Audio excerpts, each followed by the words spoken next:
Golden Lucky Cat mga boss. Meron na po ba kayong ganito?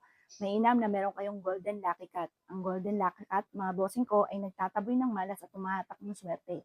Alam niyo po ba, sa lahat ng mga animals, ang pusa lamang po mga bossing ko ang may kakayahan na makapag-usap sa good and bad spirit.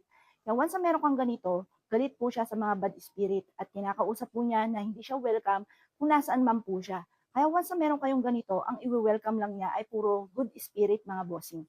Mainam na meron kayong ganito upang sa ganon ay lumakas ang inyo pong negosyo.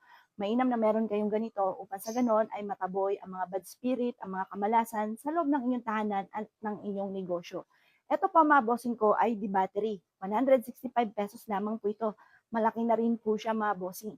Mainam na ito ay itatapat nyo sa may pintuan ng inyong pong tahanan or sa inyong pong negosyo. Sa inyong pong negosyo, nakaharap naman ito sa customer para magtawag siya ng maraming customer. 165 pesos lamang po ito. Kapag sa amin po kayo nag-avail po nito, ay ritwalado ang lahat ng aking mga pampaswerte. Pinapahiran po ito ng langis. Ito pa mga bossing ko ay araw-araw na pinahusukan. At ito pa mga bossing ko ay may kasama ng panalangin na maging matagumpay kung sino man ang mga boss na mag-a-avail sa aming mga pampaswerte. Avail niyo na po ito mga bossing. 165 pesos lamang.